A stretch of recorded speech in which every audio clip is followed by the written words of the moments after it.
Hello दोस्तों, कैसे हैं आप सब। आई होप कि आप सब अच्छे होंगे। दोस्तों, आज हम लोग बहुत ही इम्पोर्टेंट टॉपिक पढ़ने वाले हैं जो कि कई बार एग्जाम में इस टॉपिक से सवाल पूछे जाते हैं। दोस्तों, आपको बता दें कि ये टॉपिक काफ़ी सारे लोग स्किप कर देते हैं, लेकिन इसे समझना ज़रूरी है दोस्तों, ताकि आप एग्ज़ाम में अच्छा परफॉर्म कर सकें। तो चलिए हम लोग वीडियो को शुरू करते हैं।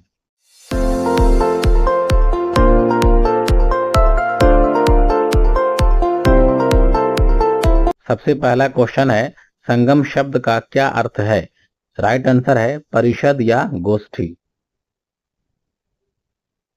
संगम शब्द का अर्थ होता है गोष्ठी या परिषद, जहां विद्वान एकत्र होते हैं और विचार विमर्श करते हैं। अगला सवाल है, पांड्य राजाओं के संरक्षण में कितने संगम आयोजित किए गए थे। राइट आंसर है 3। पहला हुआ था मदुरई में, दूसरा होता है कपाटपुरम में और फिर तीसरा होता है मदुरई में। अगला सवाल है, इलांगो द्वारा रचित किस रचना को तमिल जनता में राष्ट्रीय काव्य माना जाता है। राइट आंसर है शिल्पादिकारम। अगला सवाल है, प्रथम संगम का आयोजन किस स्थान पर हुआ था।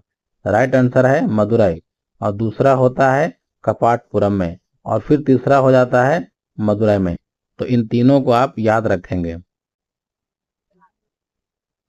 अगला सवाल है, तमिल व्याकरण की सबसे पुरानी रचना कौन सी है। राइट आंसर है तोल्कापियम। अगला सवाल है, संगम युग के सबसे शक्तिशाली राज्य का नाम क्या था। राइट आंसर है चोल। संगम युग में 3 राज्य आते हैं। पहला होता है चोल और दूसरा होता है चेर और तीसरा होता है पांडे। इन तीनों में से सबसे शक्तिशाली चोल होते हैं। अगला सवाल है, चोलों का सबसे प्रतापी राजा कौन था। राइट आंसर है करिकल। अगला सवाल है, संगम युग का दूसरा शक्तिशाली राज्य कौन सा था।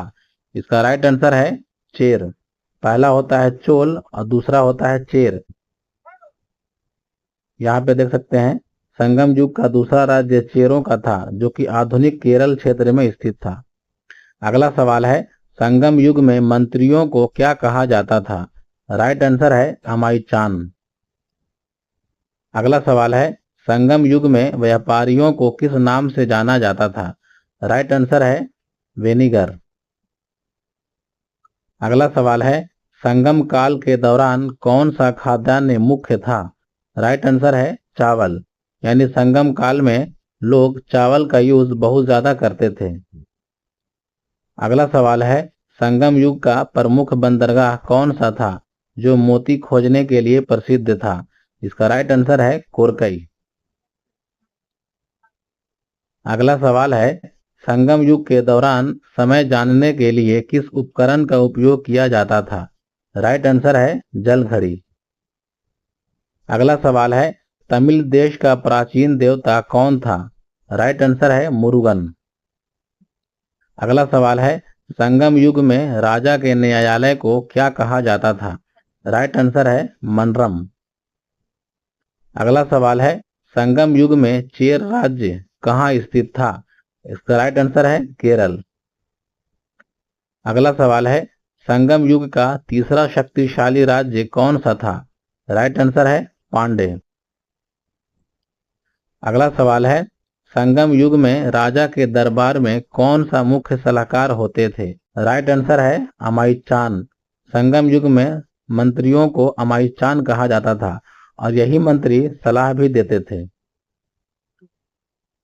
अगला सवाल है, संगम युग के दौरान तमिल देश का प्रमुख देवता किस क्षेत्र से संबंधित था। राइट आंसर है युद्ध और शक्ति। अगला सवाल है, संगम युग में समुद्री व्यापार के लिए प्रसिद्ध प्रमुख बंदरगाह कौन सा था। राइट आंसर है कोरकई। अगला सवाल है, तमिल साहित्य में संगम युग की कृतियों का क्या महत्व है। राइट आंसर है ऐतिहासिक और सांस्कृतिक दस्तावेज। अगला सवाल है, तमिल संगम साहित्य में किस प्रकार के साहित्य का विकास हुआ। राइट आंसर है प्रेम और वीर रस से जुड़ा साहित्य। अगला सवाल है, संगम युग में कौन सा उद्योग सबसे महत्वपूर्ण था। इसका राइट आंसर है मोती उद्योग। यानी संगम काल में मोतियों का सबसे ज्यादा व्यापार होता था। अगला सवाल है, संगम युग में किस नदी के दक्षिण में पांड्य राज्य स्थित था? इसका राइट आंसर है कावेरी। और कावेरी आज भी कर्नाटक और तमिलनाडु के बीच में एक विवाद बना हुआ है। अगला सवाल है, संगम साहित्य की किस रचना में एक नर्तकी की कथा को दर्शाया गया है? राइट आंसर है शिल्पादिकारम। अगला सवाल है, संगम युग में तमिल समाज का मुख्य आर्थिक आधार क्या था? राइट आंसर है कृषि।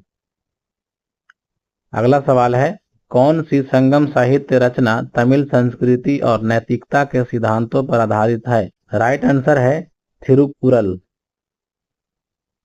अगला सवाल है, संगम युग के किस राज्य ने अपने व्यापारिक संबंध रोम के साथ स्थापित किए थे? तो ये किए थे चेर।